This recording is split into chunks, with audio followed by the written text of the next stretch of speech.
Today's story is Agatha's Feather Bed, Not Just Another Wild Goose Story. It was written by Carmen, Agra, Deedy, and the pictures are by Laura L. Seeley. There's Agatha. And there's her feather bed. One of the things to notice throughout this book is that on many of these pages that have these wide margins on the side, there are small illustrations that show where different things come from. So this first page here tells us that wool comes from sheep and that paper comes from trees.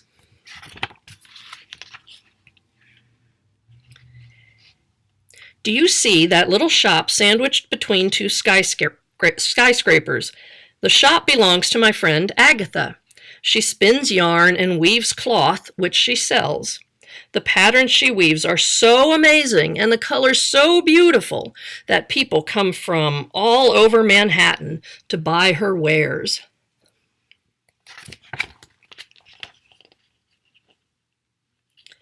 Agatha loves to talk, and she tells wonderful stories. In fact, you could say Agatha can spin a yarn better than anyone I know. Here's one she told me the other day, and I know it must be true because even Agatha couldn't have made this one up. One afternoon, a little boy was shopping with his mother in Agatha's fabric shop. He was very bored and began playing with a shiny scrap of red cloth. Agatha leaned down and said to him, "That's silk. Do you know where it comes from?" He shook his head. "It comes from worms," said Agatha. "Worms!" he exclaimed. "Why, yes, silkworms," said Agatha. "Wow! What kind of worm does this come from?" he asked, holding up a ball of purple cotton yarn. "That's a very good question," Agatha replied. "That's cotton, and it doesn't come from a worm at all. It comes from a cotton boll that grows right out of the ground." "What about the rest of this stuff?" asked the boy. "Does it come from neat places too?" "Oh, yes. This is wool, and it comes from sheep. That's easy." "You're right," she said. "Now this cloth is linen. Feel how stiff it is. I'll bet you can't guess where it comes from." The boy thought and thought. Finally he asked, "Well, where does it come from?" "A plant called flax," answered Agatha. "Let me tell you something I tell all my customers, especially children. Everything comes from something. Nothing comes from nothing. Just like paper comes from trees and glass comes from sand, an answer comes from a question. All you have to do is ask." It made the little boy smile.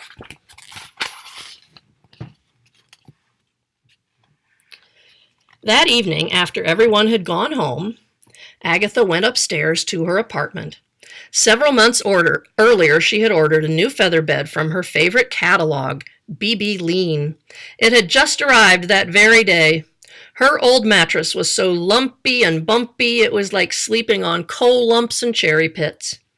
Quickly she changed into her nightgown and brushed and flossed her teeth.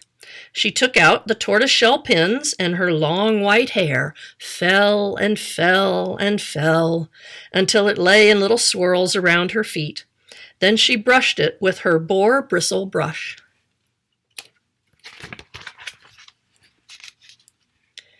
Agatha never even finished her 100 strokes. She was so eager to try out her new mattress.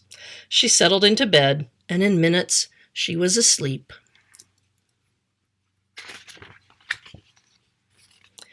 Agatha dreamed that her room was filled with strange sounds, hushed whispers, and the pitter-patter of little feet. Suddenly she awoke with a start as she heard her window close with a thud. She turned slowly in bed and saw that standing across her windowsill were 6 naked geese. They were shivering in the cold and covered with goosebumps. She caught them just as they had ducked out. Agatha stared and stared. You could have knocked her over with a feather. At last she opened the window and asked, "May I help you?" The smallest goose, Sydney, stepped into the room.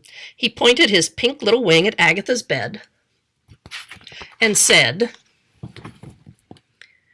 "We want our feathers back." "What?" asked Agatha. "Feathers, Agatha, feathers. You know, we've been listening. Everything comes from something. Nothing comes from nothing. Just like paper comes from trees and glass comes from sand.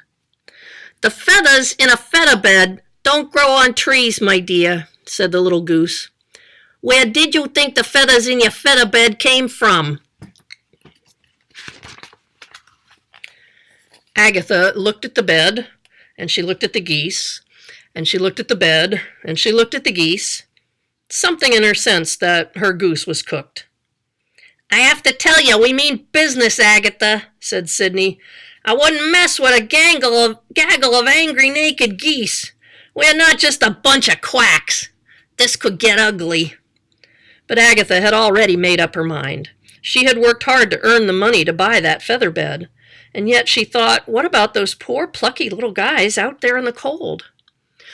"I'll tell you what," said Agatha, a little down in the mouth. "Get back to me in 3 days. Trust me." And she gave them her credit card so they could book up at the downtown motel. Taking this as a sign of goodwill, they left quietly. They hoped she wasn't sending them on a wild goose chase. Agatha didn't waste a minute. She went downstairs to her sewing room, snatched her scissors, and got to work. For 3 days, she didn't open her shop or speak to anyone. On the 3rd night, just as they'd agreed, the geese came tapping at her window. This time Agatha was expecting them. She had left the window open, and she smiled to herself as they popped in one by one. "We're back, Agatha," said Sydney. "We had a great time with that credit card. They kept wanting to give us a bill, but we just said, no thanks, the last thing we need is another bill." And then... But he never finished his sentence. As he looked across the room, he saw, hanging on her wall were 6 white, fleecy coats. Agatha had spun and woven and sewn each one. The geese were extremely grateful and thanked her kindly. Each goose slipped into his new coat and took a gander in the mirror. As they were about to leave, Sydney turned to Agatha and said, "You know, Agatha, these are really magnificent coats. Whatever did you make them from?" Agatha sat up in the bed, and the geese saw that their coats were made from Agatha's hair. And Agatha smiled and said, "Everything comes from something. I have your feathers, you have my hair. What's good for the goose is good for the gander." Eh, Sydney? "Oh, Agatha," said one of the geese, "you keep us in stitches." "By the way, Agatha," added Sydney, chuckling, "your hair looks just ducky. And lucky for you and me, hair grows back, just like feathers." Agatha said she's never heard another honk from her fine feathered friends. However, someone's been leaving fresh goose eggs on her doorstep every morning. Where do goose eggs come from, anyway? That's the end of the story, but the book includes here an author's note from Carmen, Agra, Deedy. "There are times when I feel so overwhelmed by the questions of my 3 young articulate daughters that my only response is, go ask your father. Yet, as parents and educators, we all know that asking questions and having them answered develops bright, inquisitive minds. Agatha encourages children to ask about the origins of many commonplace things. This may send us scrambling headlong into the encyclopedia, where we might make some interesting discoveries. Some answers may prove delightful, others disturbing. What we choose to discuss with our children concerning ivory, whalebone, or the Brazilian rainforest is a matter of both individual conscience and collective responsibility. But the first step is to ask."